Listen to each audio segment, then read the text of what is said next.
केशवपुर राज्य में एक छोटे से गांव में चंदन नाम का एक व्यक्ति रहता था और उसकी पत्नी बिंदिया रहती थी। उनकी अपनी कोई संतान नहीं थी। वो लोग ज्यादातर निराश भरी जिंदगी जीते थे। क्या हुआ चंदन जी, आप इतने उदास क्यों हो? इतनी उदासी मैंने आज से पहले कभी नहीं देखी। आप ना उदास में एक भी अच्छे नहीं लगते। अरे नहीं रे बिंदिया, ऐसा कुछ भी नहीं है। तू तो जानती है कि किसान के चेहरे में खुशी तभी आती है जब उसकी फसल कटकर उसके घर आती है।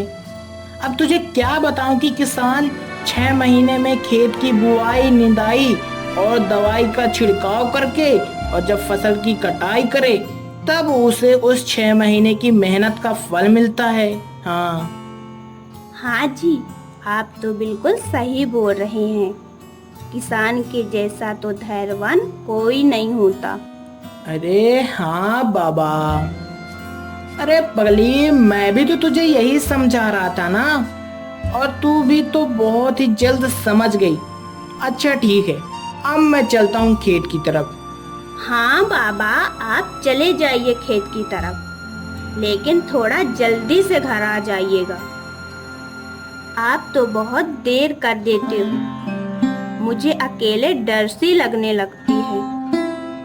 अरे पगलिया, तू डरने क्यों लगती है? जब भगवान है अपने साथ तो डरने की क्या है बात।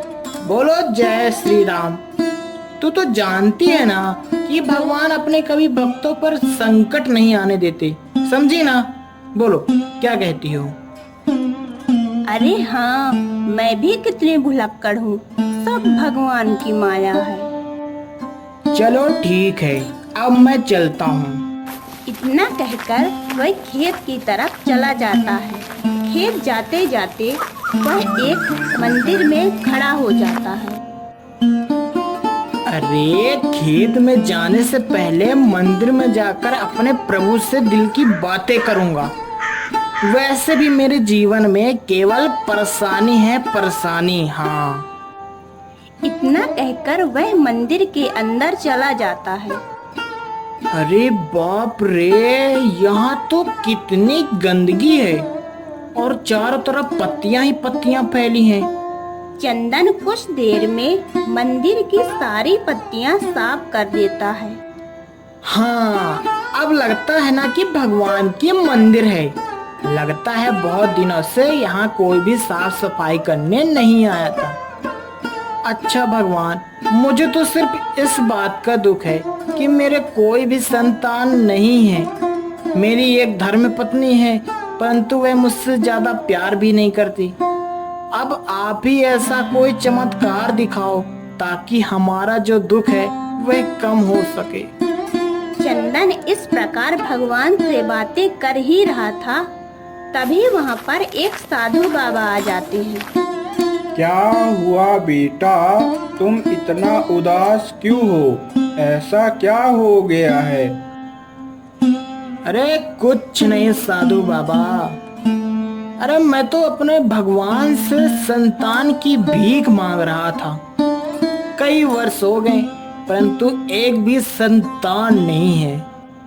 अरे तो तुम चिंता क्यों कर रहे हो बेटा? तुमने भगवान से एक संतान को प्राप्त करने के लिए बोला है ना? अरे साधु बाबा, मैं तो भगवान से बोला था कि मुझे कोई प्यार करने वाला दे दो और मुझे कुछ नहीं चाहिए। हाँ। अरे बेटा, तुम निश्चिंत रहो। जो भगवान को सौंप देते हैं तो उसके बाद सब कष्ट भगवान अपने ऊपर ले लेते हैं। परंतु संतान प्राप्ति में भगवान क्या कर सकते हैं? अरे बेटा देखना, भगवान तुम्हें कोई ऐसी संतान देंगे कि तुम्हारा दिल खुश हो जाएगा। परंतु मुझे ऐसा प्रतीत होता है कि वो तुम्हारी पत्नी के पेट से नहीं बल्कि भगवान अपने आशीर्वाद से संतान देंगे, और वो किसी भी रूप में हो सकता है। अरे मुझे कोई भी आपत्ति नहीं है। जो भगवान देंगे सोच समझ कर देंगे। बोलो जय श्री राम। साधु बाबा आप भी बोलिए जय श्री राम। और जो कोई भी सुन रहा है वह भी लिखे जय श्री राम। अच्छा साधु बाबा अब मैं चलता हूँ। इतना कहकर वह खेत की ओर चला जाता है। कुछ देर बाद चंदन की पत्नी उसी मंदिर पर आ जाती है और दुखे भरे स्वर से बोलती है, हे भगवान ये कैसे जुल्म कर रहे हैं हमारे साथ। अरे हम ऐसे ही तरसते रहेंगे संतान के लिए। अब मेरे से बर्दाश्त नहीं हो रहा। बिंदिया इस प्रकार से संतान की भगवान से भीख मांग रही थी। तभी वहाँ पर एक शिल्पी नाम की एक औरत आ जाती है। क्या हुआ बिंदिया बहन, तुम इतना उदास क्यों हो? भगवान से क्या मांग रही हो? कहीं खजाना तो नहीं मांग रही? अरे आप कैसी बातें कर रही हैं शिल्पी बहन? अरे भला भगवान से खजाना क्यों मांगूंगी? भगवान ने मुझे 3 टाइम का खाना फुल पेट दिए हैं और अच्छा पति दिए हैं और मुझे क्या चाहिए? बस भगवान से ये मांग रही हूँ कि मुझे एक अच्छी संतान दे दे, बस और कुछ नहीं। कोई बात नहीं शिल्पी बहन, इसमें आपकी कोई गलती नहीं, सब समय की गलती है। इतना कहकर शिल्पी घर की ओर चली जाती है और बिंदिया भी अपने घर की ओर चली जाती है। इधर चंदन खेत में बैठा था और मजेदार बातें कह रहा था। भगवान की ओर इशारा करते हुए बोलता है, मेरा नाम है चंदन और मैं लगता हूँ भगवान के सिर में। मैं फिर भी हूँ बिना संतान के। हे राम, भगवान ना तो खेत में राहत है और ना ही घर में। अगर मेरा बेटा होता तो कहता, पिताजी मैं भी चलूं आपके साथ, मुझे भी ले चलो। अरे क्या बताऊं, ये किस्मत भी किस मोड़ पर लेकर आ गई। अब भगवान से संतान मांगा हूँ तो कुछ न कुछ तो उपाय जरूर करेंगे। हाँ। इतना बोलकर वह घर की ओर चला जाता है। अरे बिंदिया, इतनी रात हो गई है और तुमने खाना भी नहीं खाया। ऐसा क्यों बिंदिया, ऐसा क्यों? क्या तुम मुझसे नाराज हो? हाँ, आपसे बोलकर क्या फायदा, मैं भी कल मंदिर गई थी। अरे बिंदिया, मुझे माफ कर दो ना। अरे मुझे गुस्सा आ गया था तो पता नहीं क्या बोल दिया। चलो ना, मुझे माफ कर दो।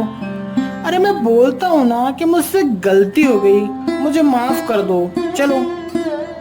तो आप इतना क्यों बोलते हो, जब जानते हो आप मुझसे नहीं जी सकते? आज से कुछ नहीं बोलूंगा बाबा। चलो जल्दी से अब सो जाते हैं। एक दिन गाय उसी मंदिर पर खड़ी थी जहाँ पर चंदन और बिंदिया ने भगवान से संतान की मांग की थी। भगवान ने उस गाय को एक रोशनी से आशीर्वाद दिया। आशीर्वाद देने के बाद उस गाय के अंदर एक बोलने की शक्ति आ गई थी। क्या हुआ भगवान, आपने मुझे बोलने की शक्ति दी और मेरा उद्देश्य क्या है?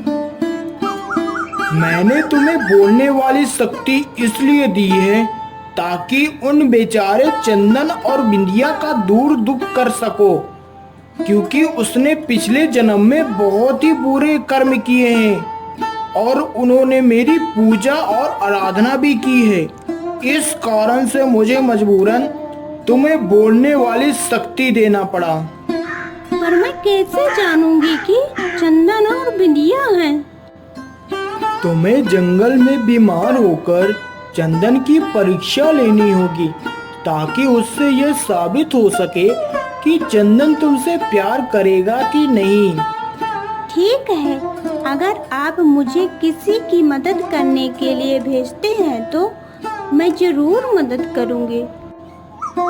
तुम एक बात जरूर याद रखना, तुम्हें उन दोनों का दिल नहीं दुखाना और उनके साथ परिवार मानकर रहना। चंदन सुबह खेत जाने के लिए तैयार हो रहा था कि तभी उसकी पत्नी बोलती है, अजी आप खेत जा रहे हो क्या? परंतु आज मुझे ऐसा लगता है कि आज बहुत अच्छा होने वाला है। मेरा मतलब है कि जिसका हमें बहुत दिनों से इंतजार था वह पूरा होने वाला है। मुझे बहुत ही घबराहट हो रही है।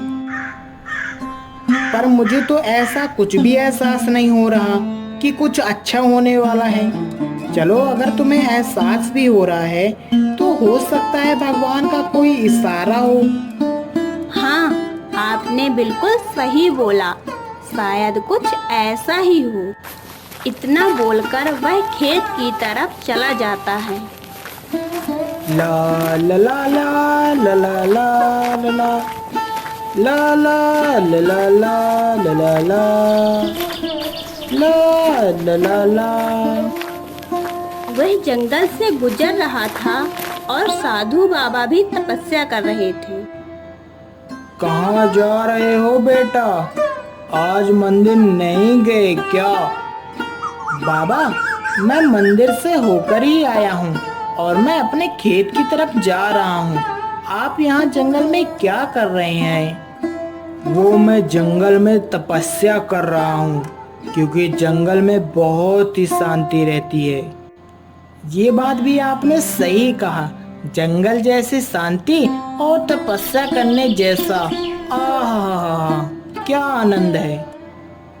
बेटा, आज तुम्हारा भाग बदलने वाला है और तुम्हारे माथे पर साफ साफ दिखाई दे रहा है। कैसा भाग बाबा? मैं समझा नहीं।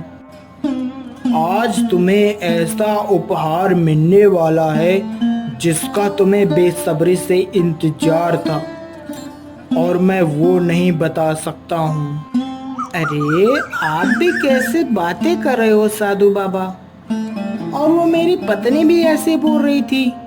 मेरे तो कुछ समझ में नहीं आ रहा। अच्छा ठीक है साधु बाबा, अब मैं चलता हूँ, मुझे देर हो रही है। इतना बोलकर वह खेत की तरफ चला जाता है। चलते चलते उसे एक गाय की चीखने की आवाज सुनाई देती है। अरे, ये कैसी आवाज है? ऐसा लग रहा है जैसे कोई गाय कष्ट में हो। मुझे जल्दी से देखना होगा। वह गाय के पास पहुंच जाता है और गाय को देखकर हैरान रह जाता है। अरे राम राम, इस बेचारी गाय को तो चोट लगी है। मुझे इस गाय को अपने घर ले जाना होगा। हाँ। इतना बोलकर वह गाय को घर ले जाता है और अपने पत्नी से बोलता है, बिंदिया, ओ बिंदिया, जल्दी से बाहर आओ।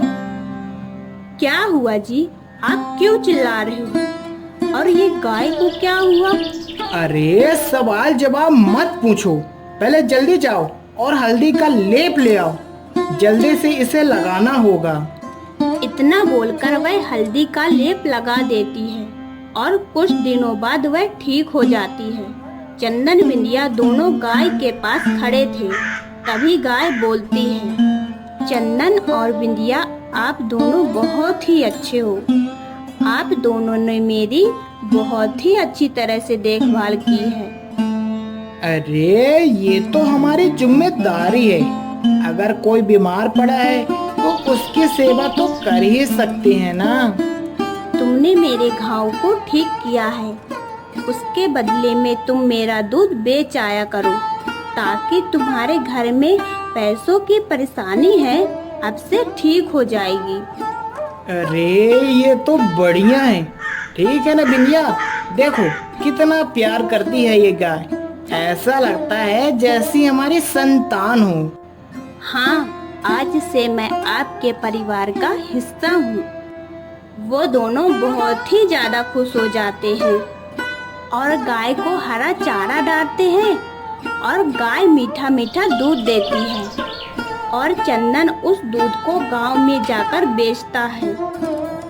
अब संतान का अभाव नजर नहीं आता था और वो अपना जीवन खुशी खुशी यापन करने लगते हैं।